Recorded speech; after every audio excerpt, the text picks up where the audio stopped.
Սիոնի տաճարում քաղաքացիները կրկին անընդմեջ գնում են Նորին Սրբության շիրիմին եւ նրա նկատմամբ արտահայտում են իրենց սերն ու երախտագիտությունը։ Հոգևորականներն ամեն օր կատարում են Իլիա II հոգու հիշատակի հոգեհանգիստ եւ դա կշարունակվի Նորին Սրբության մահվանից հետո 40 օրվա ընթացքում։ Իլիա II շիրիմին քաղաքացիների մոտենալը դեռևս սահմանափակ է, քանի որ սալիկապատման աշխատանքները լիովին ավարտված չեն։ Ինչ վերաբերում է տաճարին, այն ամեն օր բաց կլինի ծխականների համար առավոտյան ժամը 8-ից մինչև գիշերվա ժամը 22-ը։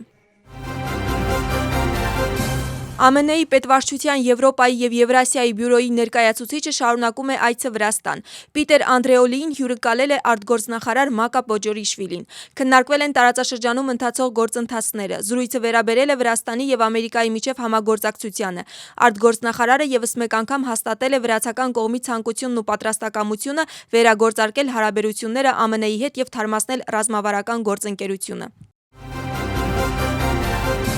Դոնալդ Թրամփը եւս 10 օրով երկարաձգել է Իրանի էներգետիկ ենթակառուցվածքի ռմբակոծության դադարեցման ժամկետը։ Ժամկետը հետաձգվել է մինչև ապրիլի 6-ը։ ԱՄՆ-ի նախագահը հայտարարել է, որ հնարավոր է ապագայում այլևս չփորձի հասնել Իրանի հետ խաղաղության համաձայնագրի։ Նրա խոսքով բանակցությունների թարմացման նախաձեռնությունը գալիս է հենց Իրանի առաջնորդներից, սակայն համաձայնության հասնելը կարող է արդեն ուշ լինել, քանի որ իրանցիները դա պետք է անեին 4 շաբաթ առաջ։ Իսպանիայում Իրանի դեսպանատունը հայտարարում է, որ պատրաստ են բավարարել Մադրիդի ցանկացած պահանջ Հորմուզի նեղուցի հետ կապված։ Նրանց խոսքով Իսպանիան հարգում է միջազգային իրավունքը։ Իսպանիան եղել է այն առաջին երկրներից մեկը, որը բացահայտ դատապարտել է Իրանի դեմ ԱՄՆ-ի եւ Իսրայելի հարձակումները։ Փետրվարի 28-ից հետո Հորմուզի նեղուցով, որտեղով անցնում է աշխարհի նավթի մատակարարումների մոտ 1/5-ը, անցել են ընդամենը մի քանի նավեր։ Բռնության, սպառնալիքի եւ բռնաբարության մեղադրանքով 1972 թվականին ծնված տղամարդու են ձերբակալել Մցխեթ Ամթիանեթիի ոստիկանության վարչության Դուշեթիի շրջանային բաժնի աշխատակիցները։ Հանցագործությունը նախատեսում է մինչև 8 տարվա ժամկետով ազատազրկում։ Խոշոր չափերով ապրանքների ապօրինի ներմուծման փաստով մեկ անձի է ձերբակալել ֆինանսների նախարարության քննչական ծառայությունը։ Հետաքննության տեղեկությամբ մեղադրյալը Ղազբեկի մաքսային անցակետն անցնելով իր ավտոմեքենայում հատուկ տեղակայված թաքստոցի միջոցով մաքսային վերահսկողությունից գաղտնի բերել է 665 գրամ ոսկերչական իրեր, ընդհանուր արժեքը 150,271 լարի է։ Հանցագործությունը նախատեսում է 5-ից 8 տարվա ժամկետով ազատազրկում։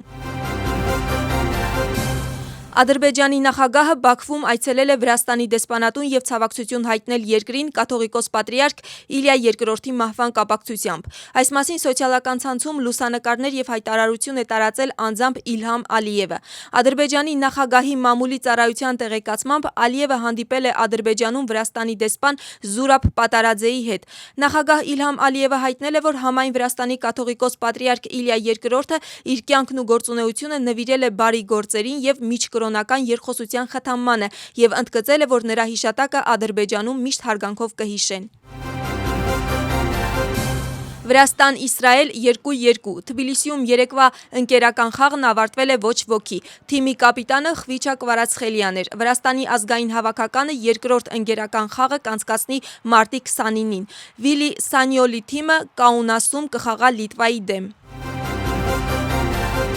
Ինտերպոլի կարմիր ծանուցմամբ հետախուզվող Թուրքիայի քաղաքացուն ձերբակալել են Բաթումիում։ Նա մեղադրվում է թմրանյութերի հետ կապված հանցագործության մեջ։ Ներկայումս նրա նկատմամբ ընթանում են օրենքով նախատեսված արտահանձնման ընթացակարգերը։